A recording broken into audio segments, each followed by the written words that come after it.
मोहतरम नाज़रीन अस्सलाम वालेकुम। Shahbaz Murtaza Ansari advocate high court federal Shariat court Multan Pakistan से आपसे मुखातिब हूँ। आज का जो मेरा ये वीडियो लेक्चर है इंतहाई अहम है। अक्सर हम कोई जुर्म होता देखते हैं या हमारे साथ कोई जुर्म बाज़ दफ़ा होता है, जैसे कि कोई लड़ाई झगड़ा हो गया, कोई मर्डर हो गया या कोई फ्रॉड हो गया या कोई चोरी डकैती वगैरह। तो हम उसकी इतला थाने में देते हैं और FIR दर्ज करवाते हैं। लेकिन कई बार ऐसा होता है कि हम FIR जब दर्ज करवाते हैं तो उसमें जो बुनियादी और अहम बातों का ख्याल नहीं रखते, जिसकी बुनियाद पर हमारी जो दरख्वास्त वो दुरुस्त नहीं होती, उसकी बुनियाद पर जो FIR होती है उसमें भी नुक्स होता है, और जिसकी बुनियाद पर बाद में मुल्ज़मान को फ़ायदा होता है, उनकी ज़मानत भी हो जाती है और वो केस से बरी भी होने के इम्कानात होते हैं। तो आज का लेक्चर इसलिए अहम है कि आज मैं आप लोगों को बताऊंगा कि कत्ल, लड़ाई झगड़े, चोरी डकैती, फ्रॉड के केसेस में दरख्वास्त जो कैसे दी जाएगी और वो जो दरख्वास्त होगी उसमें क्या क्या बातें अहम होंगी, क्योंकि हर ऑफेंस की बाबत जो रिक्वायरमेंट है अलग अलग है। तो वो तमाम का मैं अलग अलग डिस्कस करूंगा ताकि आपको अगर खुदा न खास्ता कोई फ्यूचर में ऐसी सूरत का सामना हो और थाने में दरख्वास्त देना पड़े तो फिर आपने किन बातों का ख्याल रखना है ताकि कल को मुल्ज़मान कानून के शिकंजे से बच ना सकें और उनको करार वाकई सजा दिलवाने में आप लोग कामयाब हो जाएं। तो आज का ये मेरा लेक्चर इस लिहाज से अहम है, और अगर आप लोगों को पसंद आए तो आप लोगों ने अपने दोस्तों को शेयर करना है। और अगर आप लोगों ने अब तक मेरे YouTube channel Shahbaz Murtaza Ansari advocate को सब्सक्राइब नहीं किया तो इसको काइंडली सब्सक्राइब भी कर लें और लाइक भी किया करें, ताकि मैं कोशिश करता हूं कि सादा अल्फाज में आप लोगों को आपके राइट्स के बारे में बता सकूं। तो आज भी मैं ये कोशिश करूंगा कि इंतहाई सादा अल्फाज में आप लोगों को समझा सकूं कि अगर आप लड़ाई झगड़े की या कत्ल की या फ्रॉड की या चोरी या डकैती वगैरह की FIR दर्ज करवाने जाते हैं तो आपने किन बातों का ख्याल जो है वो रखना है। तो आज का ये मुकम्मल लेक्चर आप लोगों ने मेरा सुनना है। अच्छा, सबसे पहले मैं बताऊं कि दो तीन बातें जो इस मामले से मुतल्लिक अहम है वो बताना चाहता हूं। एक तो जो FIR है ना, वो दफ़ा 154 ज़ाब्ता फौजदारी के तहत दर्ज होती है, और उसमें यह है कि कोई भी शख्स जो जुर्म होता देखता है वो जाके थाने में उस जुर्म की बाबत इतला दे सकता है, और जो SHO को जाके वो इतला बताएगा और उसकी FIR दर्ज होगी। अच्छा, सबसे पहले तो ये बताऊं मैं कि ये जो FIR होती है ये इंतहाई अहम होती है, इसका ड्राफ्ट इंतहाई अहम होता है। उसकी वजह ये होती है कि अगर FIR में अगर दरख्वास्त आपकी उसमें कोई नुक्स है जिसका फ़ायदा कल को मुल्ज़िम को मिल सकता है, तो फिर आप सुप्रीम कोर्ट तक मार खाते हैं, क्योंकि ये बुनियाद होती है उस फौजदारी केस की। इसकी बुनियाद पर ये पहली ईंट समझ लें जिसकी बुनियाद पर पूरी दीवार आपने खड़ी करनी होती है। तो अगर पहली ही ईंट अगर टेढ़ी होगी तो पूरी दीवार टेढ़ी होती है। तो ये बात अहम रहे कि सबसे अहम दरख्वास्त है जो आप देते हैं, क्योंकि उसी स्टोरी के तहत FIR दर्ज होती है। उसी FIR के बेस पर पूरा फौजदारी मुकदमा जो है, जो थाने में जो पुलिस जो है बाद में जिसकी तफ्तीश करती है, जो चलान आता है, बेस वही होती है। तो इसलिए इस बात को अहम याद रखना है हमें। दूसरी बात, हमेशा कोशिश करें कि दरख्वास्त जो है ना किसी फौजदारी के एक्सपर्ट वकील से लिखवाएं, क्योंकि ये बुनियाद होती है। तो कोशिश करें कि आप खुद दरख्वास्त ना दें बल्कि किसी एक्सपर्ट फौजदारी के वकील से लिखवाएं, क्योंकि जब वकील जो एक्सपर्ट होगा फौजदारी का वो जब दरख्वास्त लिखेगा ना तो उसने फ्यूचर की कई चीज़ें मद्देनजर रखनी है उस एप्लीकेशन को लिखने में।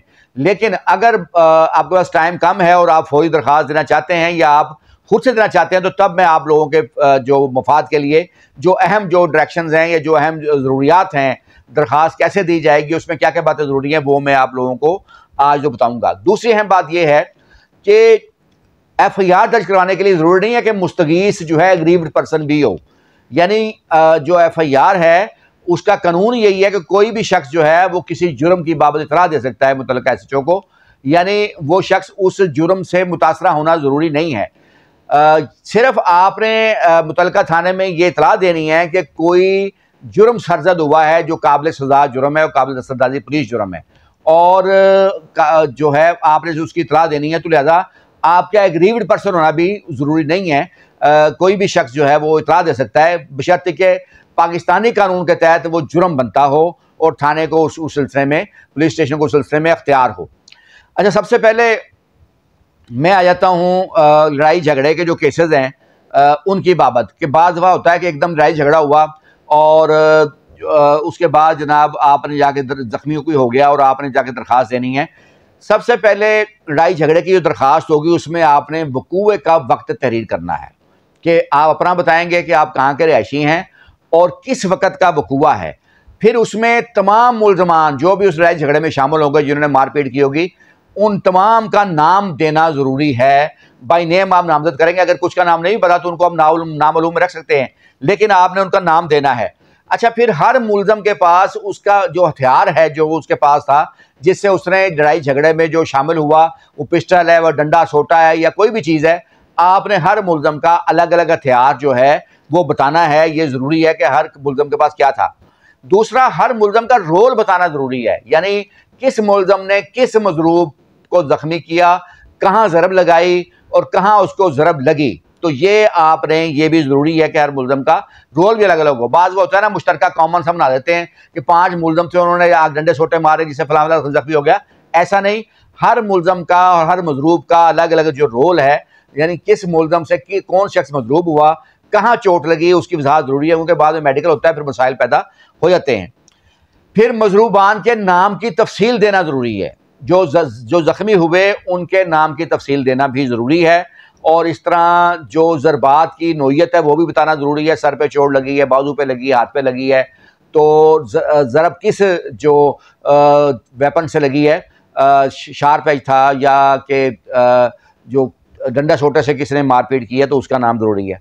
अच्छा, फिर इस वकूए के गवाहान बताना ज़रूरी है कि जिन्होंने ये वकूआ बचशम खुद देखा हो, ठीक है। और उसके बाद फिर वजह जो है वो आप बताएंगे कि वजह बताना भी जो है वो ज़रूरी है कि क्यों जो मुल्ज़म थे उन्होंने आपको आके मारपीट की। इसलिए अब मैं शॉर्ट बता रहा हूँ, वकूए का वक्त ज़रूरी है, मुल्ज़मान का नाम ज़रूरी है, मुल्ज़मान के हथियार ज़रूरी है, मुल्ज़मान का जो रोल ज़रूरी है, मजरूबान की तफसील ज़रूरी है, ज़ुरबात की नोयत ज़रूरी है, और गवाहान का नाम ज़रूरी है, और वजह के क्यों आके उन्होंने ये मारपीट की या क्यों उन्होंने आप पर गुस्सा उतारा, उसकी कोई ज़ाहिर है कोई ना कोई बेस होती है। तो ये लड़ाई झगड़े केसेस में दरख्वास्त देते वक्त इन चीज़ों का आपने ख़ास ख्याल रखना है। अब जो मर्डर केस होता है उसमें अगर कोई मर्डर हो जाए तो फिर तो दूसरा 1-5 पे इतला भी आपने देनी है, यानी जब झगड़ा वगैरह हो तो 1-5 पे इतला देनी है, पुलिस मौके पे आती है और फिर उसके बाद अगला प्रोसेस शुरू हो जाता है। और आप अगर थाने में जाएं तो थाने में अब फ्रंट डेस्क जो है एक बना हुआ है बाकायदा, पंजाब में तकरीबन हर थाने में मौजूद है। वहाँ जाके आप जब दरख्वास्त देते हैं तो आपको एक कंप्यूटराइज रसीद मिल जाती है और आपकी जो एप्लीकेशन पे कार्रवाई जो है वो स्टार्ट हो जाती है। इस तरह मर्डर केसेस में पुलिस मौके पे आ जाती है। उसके बाद जो होता है मकतूल, उसका पोस्टमार्टम वगैरह होता है, FIR दर्ज होती है और आगे कार्रवाई होती है। तो मर्डर केसेस में भी यही तफसील जो है ज़रूरी होगी जो मैंने बताई है लड़ाई झगड़े केस में, जो मजरूबान के केस में, यानी वही वकूए का वक्त हो, मुल्ज़मान का नाम हो, और किसने ख़ास तौर पे मर्डर की जो अगर एक शॉट है, एक गोली लगी उसको और जिससे उसकी डेथ हुई है, या एक ही वार से डेथ हुई है, छुरी का वार एक है, तो फिर आपने डेफिनेटली मुल्ज़म का बताना है कि वो वार किसने किया, क्योंकि वार एक होगा। तो इस तरह अगर मुख्तलिफ वार होंगे तो फिर आपने मुख्तलिफ मुल्ज़मान का बता देना है। तो यही असूल वहाँ भी रहेगा, चाहे वो मर्डर केस हो चाहे मजरूबान का केस हो। हाँ, जो ज़रबात वाले केस होते हैं, जब आपकी जो दरख्वास्त पर जो आप दरख्वास्त देते हैं उसके बाद पुलिस जो है वो सरकारी अस्पताल से आपका जो मेडिकल करवाती है, और मेडिकल करवाने के बाद उस मेडिकल में जो ज़रबात आती हैं उसकी बुनियाद पर जो है FIR दर्ज की जाती है। और 324 का मुकदमा जो होता है जिसमें इक़दाम कत्ल होता है, उसमें भी ज़रूरी नहीं कि आप मजरूब हों, उसमें भी तरीक़ाकार यही रहेगा, आपने जो डिटेल बतानी है। बेशक आपको ज़रब ना आई हो, जैसे गोली कोई किसी ने मारी, किसी को कान के करीब से गुजर गई, तो 324 सेक्शन लगेगा। तो अगर उसमें ज़ख्मी भी होंगे तो मजरूबात की दफ़ात आ जाएंगी, 324 अलग से आ जाएगा, जो कि इक़दाम कत्ल का मुकदमा है। तो ये मैंने आपको बताया कत्ल और जो लड़ाई झगड़े केसेस या 324 इक़दाम कत्ल के केसेस हैं उनके बारे में। अब आ गया दूसरा मुकदमा फ्रॉड का, जैसे चेक को, जाली चेक किसी को दे देता है और वो चेक डिसऑनर हो जाता है, या कोई शख्स जो है वैसे को फ्रॉड करता है, धोखाधड़ी से किसी को किसी जदाद से महरूम करता है, कोई जदाद प्रॉपर्टी हथिया लेता है फ्रॉड से, तो उसका जो तरीक़ेकार है उसमें पहली बात तो ये आपने बतानी है, क्योंकि इसका क्राइटेरिया अलग है। इसमें आपने ये बताना है दरख्वास्त में, जो SHO के नाम लिखेंगे कि मुस्तगीस और मुल्ज़म का आपस में क्या तल्लक था, यानी अगर जाली चेक का केस है तो मुस्तगीस और मुल्ज़म का आपस में क्या तल्लक था, और रकम जो थी वो जो मुस्तगीस ने अगर मुल्ज़म को अदा की थी तो कब दी थी और क्यों दी थी, उसकी क्या रीज़न थी जो उसको अदा की, और उसके बाद रकम किस तरीके से दी गई और किन गवाहान के रूबरू दी गई, ये तफसील आना ज़रूरी है। उसके बाद ये आना ज़रूरी है कि मुलज़म ने जब चेक दिया फिर मुस्तगीस को उस रकम के बदले में, वो उसने कब दिया और किन के रूबरू दिया, ठीक है। वो जगह का भी होना चाहिए, उसमें गवाहान का नाम भी होना चाहिए, डेट भी होना चाहिए, टाइम भी होना चाहिए, ये सारी तफसील होनी चाहिए। फिर जो चेक दिया उसका चेक नंबर क्या था, वो नंबर मेंशन होना चाहिए उस दरखास्त में। इसके अलावा जो डिसऑनर स्लिप अगर लगी हैं, 1 2 3 जो भी लगी हैं, उन डिसऑनर स्लिप्स की डेट्स, हवाला नंबर जो है वो देना ज़रूरी है कि फ़लाँ फ़लाँ डेट को वो डिसऑनर स्लिप लगी है। और जो फ्रॉड किया, कितनी रकम का वो चेक है, कितनी रकम से आप महरूम हुए, वो पूरी तफसील आना ज़रूरी है उसके अंदर, वो जो दरखास्त आप देंगे। इस तरह अगर जदाद वगैरह का फ्रॉड है तो फिर जो है आप उसकी तफसील देंगे कि प्रॉपर्टी के मालिक आप किस डॉक्यूमेंट के तहत थे और दूसरी पार्टी ने जो आपके साथ फ्रॉड किया, आपकी जदाद पे कब्जा किया या जदाद को उसने ट्रांसफ़र कर दिया आगे जाली इंतकाल से या जाली दस्तखत से, वो तमाम तफसील आपने मुकम्मल देनी है। टाइम भी बताना है, फ्रॉड की किस्म बतानी है, नेचर बतानी है।